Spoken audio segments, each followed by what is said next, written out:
Um, okay, so we're going to talk a little bit about the idea of entropy and free energy in this short little portion of a lecture. Again, coming to you from my basement. Uh, um, yeah, I don't know what I was going to say. Even in these moments when I'm recording videos, I lose my train of thought sometimes. You know me, that's not a whole lot different from normal. So we want to talk first about the idea of spontaneity. Okay, and so whenever we have a reaction that we would predict or is predicted that it will occur based only on considerations dealing with the energetics of the system, the thermodynamics, we would call that a spontaneous process or a spontaneous reaction. If we find that a system is not favored energetically, thermodynamically, we would call that non spontaneous. And a good example of this, and I'm going to show you a couple different ones, and I'm actually going to show you a more complicated but a more relatable one maybe at the beginning. This idea of, spontaneous, non spontaneous process. And just because something non-spontaneous doesn't mean that it would not occur or does not occur. And just because something spontaneous doesn't mean that it occurs right away. It just means the energetics tell us that it should be favorable for that process to move forward. Um, and so, if we look here, you have this really nice old car that's been fixed up. A lot of care has gone into it. Um, I know sometimes I have students that do this kind of thing where they actually work on cars and things like that. Maybe one of you or multiple of you do this kind of thing. That's not my skill set. My skill set is slightly different than that. But it's awesome that we have people that are interested and can do those types of things.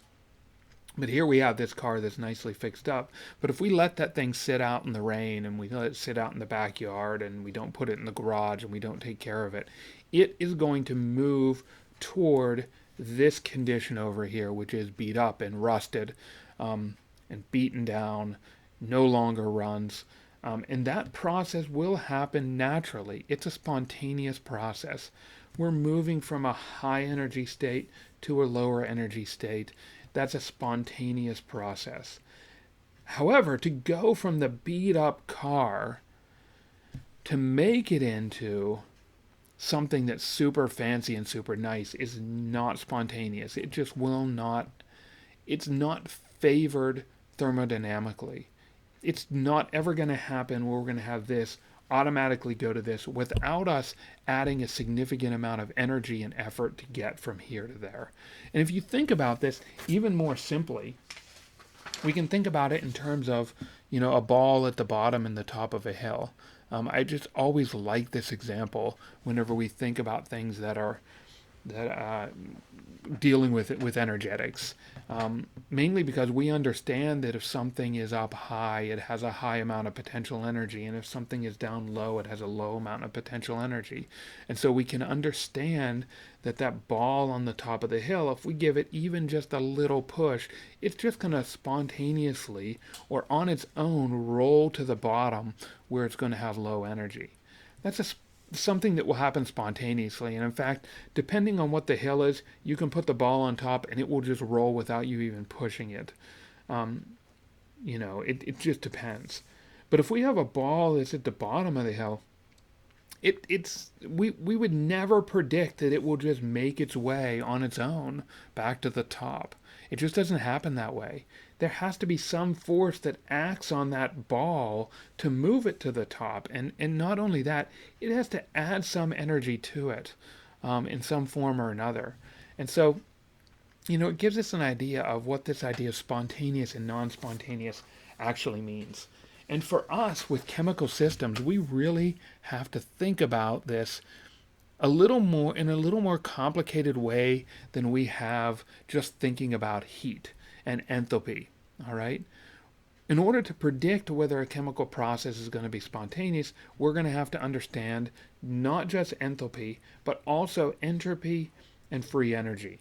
And we're going to use all three of those thermodynamic parameters along with the temperature of the system to predict whether reactants are going to react to produce products, or better yet, whether that process will be favored thermodynamically or energetically. Um, and so, I think that is a it's a sorry, I got sidetracked again in my head. Um, that is a very useful thing for us to do, to be able to do as chemists, to be able to predict whether some chemical reaction will move forward or whether it won't. And I mean, that's sort of what we've been working to all this time, is to try to understand how we might predict whether chemical reactions occur. This is giving us our first real opportunity to be able to predict that.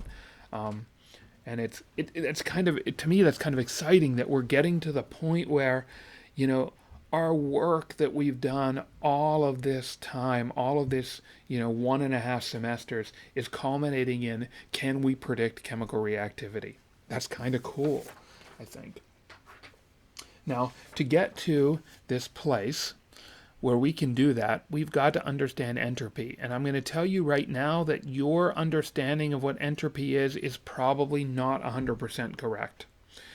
Almost everyone talks about entropy in terms of disorder. And oftentimes that's how we think about that, and how we conceptualize entropy. But really, entropy is a measure of how spread out the system's energy will be. It has units of kilojoule per Kelvin. So it's got a temperature unit in it. So entropy is very much affected by the temperature of the system, just like most other thermodynamic terms will be as well. Um, Now, like I said, though, whenever we think about entropy and we try to conceptualize it, it's going to give us a nice conceptual framework if we think about entropy in terms of the disorder in the system. And, you know, things or energy tends to be more distributed the more disorder, the more spread out we can get the energy.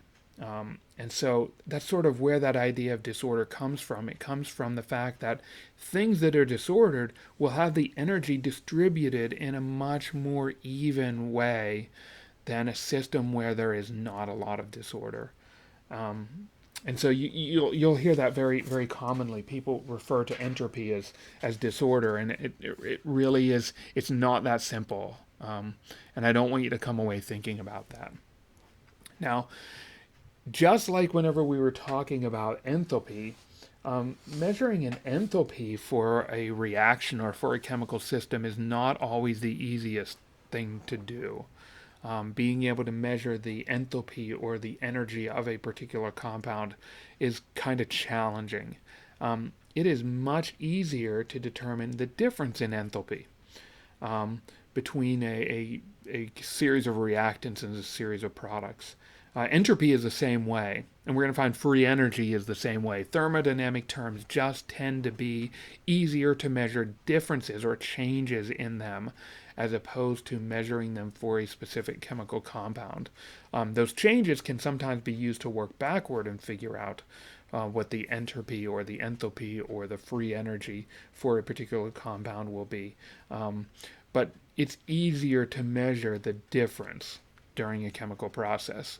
So we're going to be thinking about entropy in terms of changes in entropy, all right, and how that affects the spontaneity of a chemical system. So if we look at this reaction here, we have carbon monoxide reacting with hydrogen gas, hydrogenation reaction to produce methanol. And we get the enthalpy change for this particular reaction is minus 332 joules per Kelvin. And what this means is when we say that the delta S has a negative sign, it means the entropy is decreasing as we go through the system. All right, it means the energy is less dispersed here than it is with the reactants. Now that kind of makes sense. We're dispersing the energy across 3 different molecules in the reactants, and it's all focused or centralized in one compound of methanol on the right. And so we would find that the entropy in a system like this would decrease. All right. On the left, there are more molecules to share the energy than on the right. So it makes sense that the energy is dispersed better on the reactant side than on the product side. And so in this case, we would say the entropy or the disorder of the system, if you want to use that conceptual framework, is going to be negative for this particular chemical system. So we can think about that in any different ways, but I mean, I want you to think about it in terms of, look, we have more molecules going to less, and so the sign of the entropy is going to be negative. And that's a very, very nice and easy way to think about something like this. And we're going to be able to use that to predict what the sign of the entropy change might be for different reactions. And there are a number of factors, okay, that impact entropy. Number one, entropy tends to increase when we increase the temperature. Okay, we have things moving faster. When things move, they're moving all over the place, so the energy is going to be spread over a greater space or a greater area or a greater volume. Number two, when we increase the volume, entropy tends to increase. All right, the disorder tends to increase when the volume increases because you have more space for the energy to be, more volume for the energy to be spread out across. And we saw this already in the previous example. The entropy increases when the number of particles increases. Like in a chemical reaction, when you produce more compounds, all right, you're going to be increasing the amount of disorder, the amount of entropy in the system. You're going to be giving that energy more space or more compounds for the energy to be spread across. So if we look at this as an example, and we've seen this example a bunch of times, I know that students probably laugh at me because I pull out these phases of matter so many times, but it's important to think about this. And so, we looked at this example of ice melting multiple times, where we have ice melting to form liquid, so a transition between a solid and a liquid. In a solid, we have those particles that are very, very regularly spaced, very ordered. All right, so you might expect this, but when it goes from a solid to a liquid, the amount of entropy is increasing. All right, very ordered to much less ordered. All right, and when we go from a liquid, we're going from ordered, or somewhat ordered, to much, much less ordered. Okay, so we can predict or look at the entropy differences when we transition from one state of matter to the next. For sure, we can use that conceptual framework of ordering to be able to help us to understand or provide a framework for our thinking. Now, if we look at some chemical reactions, then we can start to predict what the change of the entropy will be for these reactions. So what might you expect for the first one? Just take a second and look at it. What will the sign of the entropy change be for each of these two chemical processes? Here, we have more molecules combining to form less. So we would expect that there's lots of opportunity for the energy to be dispersed here, much less whenever we have one compound and it's a solid. So we're going from gases to solids. So not only are we going from more molecules to less, but we're going from more molecules of a gas to less of a solid. So we would expect the entropy, all right, the disorder, to have a change, to have a negative sign. And if we think about this one on the bottom, we're going from a liquid to a gas. Liquid to a gas, right away we start to think the amount of disorder, the amount of of ability for the system to disperse the energy should be increasing because we're going from a liquid to a gas, but we're also going from one molecule to three. Okay, so in this case, the entropy will be increasing. The disorder of the system will be increasing. And actually, if we think about these things in terms of spontaneity, this is going to be a more spontaneous process than this one will be. Okay? Now, that's not the end of the story. Okay? It's not just entropy, but we got to think about the idea of free energy. Free energy is a thermodynamic term, okay, that combines both the entropy and the enthalpy together. All right. Now, when we think about free energy is going to be, right? If we think about free energy, it's going to be the ability of the system to do work. And so we're combining the enthalpy and the entropy into this term that's going to define the ability of this chemical system to do work. All right, and free energy is sort of like the big boss man of thermodynamics.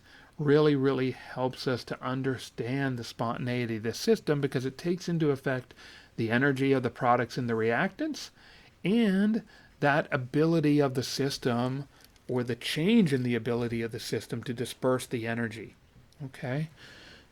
Systems don't like to have very focused amount of energy. I think we might have talked about this in terms of diffusion, the idea that things like to move to get away from high concentrations. So high concentration systems tend to be high energy a lot of times because the energy is so focused, it's not spread out, it's not dispersed. Whereas in a dilute solution, that energy can be dispersed over a lot larger space. And so if we look here, all right, chemical systems, they're going to react to minimize the free energy of the system. And remember, we started off this lecture by talking about the whole idea that we were going to look at why do systems come to equilibrium? Why do they react stoichiometrically? So we're going to use this free energy because the free energy is going to tend to be minimized in chemical systems if it possibly can be. And we're going to see the example first. All right, we're going to see the example first of a stoichiometric reaction. All right, this reaction that goes to completion. And we're going to call this side over here, we're going to say that's that's when everything is a reactant before we start the reaction. And on the right is when we get to the products. So we've got that extent of reaction here on the x-axis again. When we get to 1, we have fully produced products from the reactants. And in a stoichiometric reaction, we start off with the free energy here. All right, and we end up getting to a point where the free energy is minimized. All right. Now the difference between that point and that point is going to be the difference in the free energy, the delta G. All right. And that delta G in this case is going to have a negative sign. And when a delta G has a negative sign, it's going to indicate a spontaneous process. And we know stoichiometric reactions occur, they go to completion. So in other words, we can use the stoichiometry of the chemical reaction to predict how much product is produced because all of the reactant that can react will react to produce products. It does that oftentimes because we have this large difference in free energy. Okay? Now, if we look at this and we plot free energy and we have this straight line that goes from reactants to products like we would have with this stoichiometric reaction, the slope of that line would tell us, all right, the free energy change for that particular chemical reaction.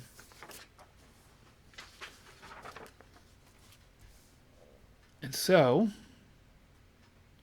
how do we determine the free energy of a system? Well, we talked about how we combine both the enthalpy change and the entropy change using the temperature in order to get to that change in free energy that we just talked about. And so we can calculate that if we know the enthalpy change and we know the entropy change. And when that sign of that free energy change is positive, the reaction is considered non-spontaneous.